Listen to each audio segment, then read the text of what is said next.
It's been 2 years since Hyundai shocked the world and gave us a practical yet affordable performance car. News this big presents an important question. Does anyone take it seriously?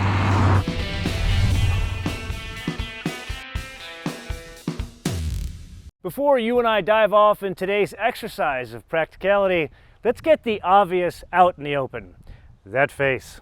That is the face only a mother could love. The best way to describe this, it still has that personality that your friend fixed you up on that blind date with a couple of years ago. Remember he said she has a great personality? That's kind of the deal here, but the thing he didn't tell you, man, she is a minx in the sack. That's what's still going on here, but if we're honest, that's a scratched helmet. Everything else, fantastic from 2 years ago. 2-liter turbocharged 4-cylinder on offer with a 6-speed manual, which this one is, 8-speed dual clutch.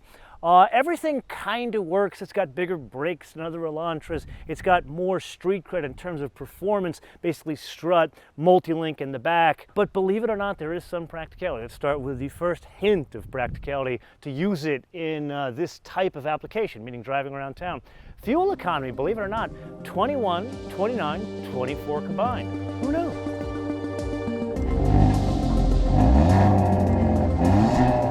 Bit of a recap, 3,186 pounds, or depending on express your weights and measures, 1,445 kilograms. If it were a DCT, it'd be about 100 pounds heavier. With that, around town, because you and I have already driven this thing twice, both on the track as well as some side roads. And here the issue is not getting around traffic, here is the transmission. You see, the DCT we have learned is clearly the better transmission. It's perfect. Yeah, it's done inside, actually engineered and built inside of the Hyundai group. It works in many other Hyundai, Kia, Genesis cars, but here probably the best application. But notice, I still chose the manual transmission for spending 10 days. Why? Because this, a GTI, it is not. A GTI is probably one of the most perfect balanced cars on the planet, bar none, even though it is front-wheel drive. So, the dual clutch in that car, I get it. I see why someone would go for it. I wouldn't argue with them. But here, we learned after spending a lot of time with it, especially on the track, these are perfectly imperfect, which is why I would not want the perfect transmission. I want the hair all over this thing. I want the problematic car to drive. That is why I want the manual transmission, which brings us to an important point. Using it around town, and that gets us to the clutch. The clutch here, very light. You'd almost think you're driving like a standard Civic from back in the day, that kind of light clutch. But what's important to remember here, you've got almost 300 pounds of torque coming out of this thing. So going around town, going in and out of traffic, or going around your neighborhood here, the clutch, it's usable. You don't feel like you're beat up at the end of the day. Like, remember we drove the 911 ST, granted totally not a competing product, probably many times the cost of this vehicle. That clutch, I felt like I was beat up at the end of the day, as well as like old classic cars with manual transmissions. This is something you could really get away with using on a daily basis. And that's where we get to the real value of the drivability, really usability around town of this thing. It is totally within the realm of possibility to say no to like a Honda Accord, a Toyota Camry, to use this even with a manual transmission because of the combination of the extra torque, the usability of the engine. So basically you've got this great power band and a transmission that is beautifully balanced.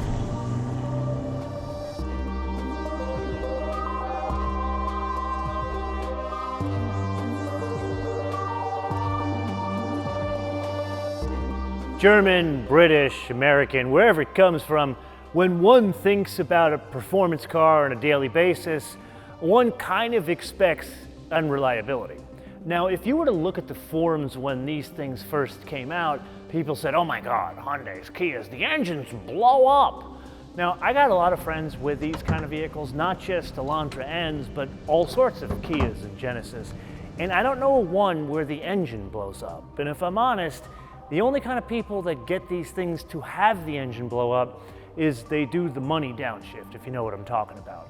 I did some digging both with some local dealers as well as Hyundai Motor America, And the only thing I could find over the past 2 years with this specific car, there was an issue with the knock sensor, and then there was an issue of teething problems with the DCT, basically tuning it when it first came out. Now, of course, what we're doing here is a bit of a science experiment. So if you personally had an issue with one of these things, I don't want to hear about your cousin's buddy 3 states over, but you personally had an issue where the car blew up, something about it wasn't unreliable, would love to hear about it in the comments below. Like most car enthusiasts, I'm not a huge fan of screens taking up all the real estate in cars nowadays, and this is no exception. However, this is one of the few applications that I won't absolutely beat them across the face because it's trying to be a not expensive car that has performance credentials, so okay, this is a way to lower the price.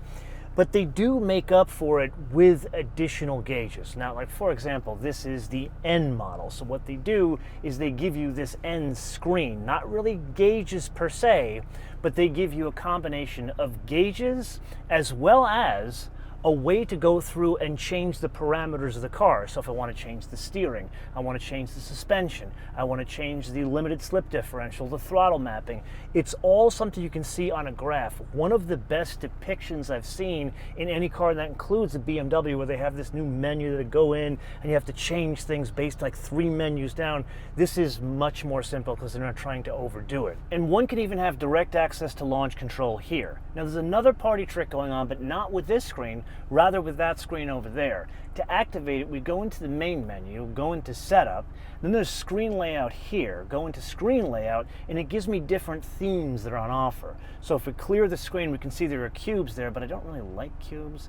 I can go into a classic theme here. So I can see what I see with regular Hyundai Elantras, but then I can go into like this carbon fiber theme over here, or we can go with something a bit more understated. Now this is completely overridden by the drive mode. You can either link it to the drive mode, or if you switch into N mode, which is not the different drive modes over here, it switches to like a 911-esque type panel, where in the center you have a tachometer. Then we have to press on to modern day problems. Devices. Notice what you see here, Accord. This is a $35,000, $36,000 car, no wireless Apple CarPlay. Hyundai, Kia, they offer cheaper vehicles than this that don't have this. Perhaps something that needs to change with the Elantra N. Just saying. Whether it's a car, a house, or even family members, the most challenging aspect of living with anything, money. And here it's no exception, but this, it's a little bit easier on the bank account because these are designed to be affordable. So what did this cost back in 2022 when they first came out? They were around $31,000. Now they've gone up about $2,000 in base price. It's about a $33,000 car. The way this one sits here with this color, you have to pay extra for the white, which boggles my mind, is about $35,000. If one wanted the DCT, which comes with the sunroof, basically you don't have a choice. If you want a sunroof, you have to get the automatic. If you don't want a sunroof, you have to get the manual. Mike Evanoff, please fix this. That's an additional $1,500. Okay, so $35,000 or $36,500 car. And that brings us to the most important point of this discussion, opportunity cost. What else could we buy instead of this for the same money? Obviously, there's the GTI. One could consider a Civic Type R, but that's significantly more expensive at around $46,000 base price. One can consider a GR Corolla, but when this first came out in 2022, there wasn't a GR Corolla. So let's put that aside. Even though those base prices are about $36,000 for the most basic one, something equipped like this is more like $46,000. So let's put that aside. Go back to the GTI. The GTI in 2022 had a base price of about $31,000. That too has gone up to $32,000. Okay, sounds great. Direct competitors, the GTI, probably a more perfect car than this. Only problem.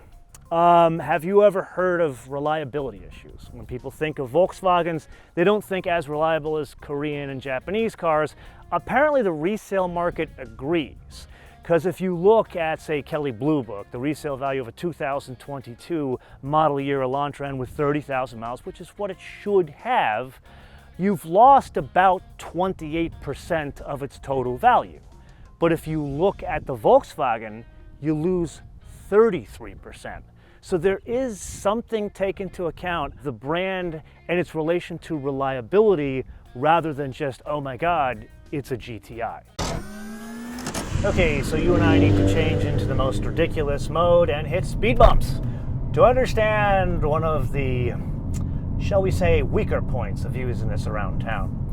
You see, you are not going to win any points with your grandmother, mother, girlfriend, wife in choosing something like this. You see, even in the most fair street mode, like the eco mode, the ride quality on this is nothing to write home about. Now, someone that is broken, like me, or like us, we are broken car people, we love this. We prize this kind of stuff. That's what gets us up in the morning.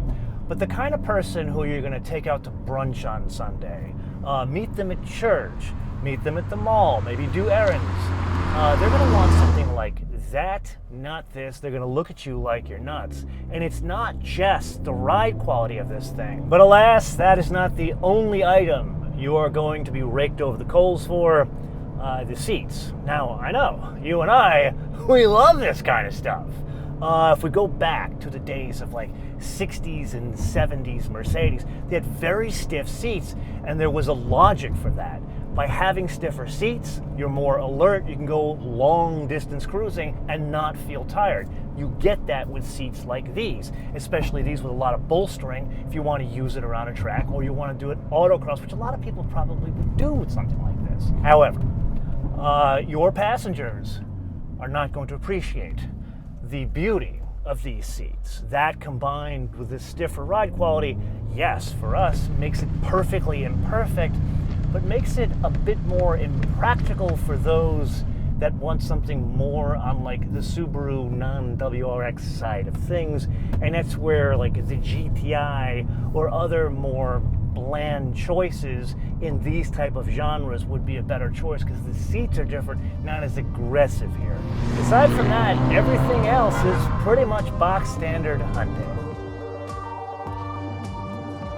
I would go so far as to saying that our experiment in living with this was a bit more enlightening than most of our living with episodes. And here's why. Yeah, I expected this thing to be reliable. I expected it to somewhat hold its value.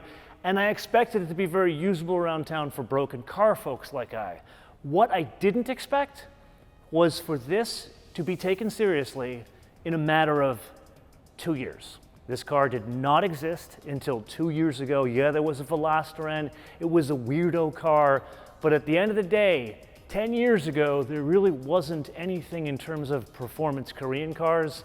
Now, the resale market takes these more seriously than the inexpensive German performance car market.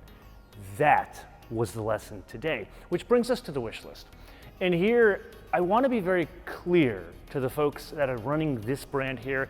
I know Till very well, great guy, and understands where performance cars come from and where they're going because he came from the Mercedes side of things, as well as Albert Bierman, who's no longer involved with the development day to day, but he is involved, has a hand in where the company is going. The reality is, don't go all electric. The market isn't there yet. Let's first start with the grid. Then we can move to the infrastructure. Once all of that is sorted, which is many, many years from now, then we could talk about all electric, inexpensive performance cars. Until then, if you want to do electrification, like an electric motor to pre-spool the turbocharger, or if you really want to get fancy and expensive, a plug-in hybrid while keeping it light. Basically, you have to wait until batteries become, let's just say, not just affordable, but they get to the point where they don't impact the weight of the vehicle. At that point, then we can talk electrification. But for now, what this stands for is inexpensive performance, and in today's day and age, reality dictates it's internal combustion engines. Hopefully, I have not been unclear. This is the point of the episode. I turn around to you guys to opine in the comments below, or via our social media, MotoManTV, all word, MotoManTV, all word, Facebook, Twitter, and Instagram. And with that, if you found value in this episode, I would highly suggest you watch another Living With episode, but with sort of a direct competitor to this, and that was a 3-cylinder, 300 horsepower, manual transmission, all-wheel drive rally car. You know what it is. You can see that episode here. Until I see you in the next episode, bis später.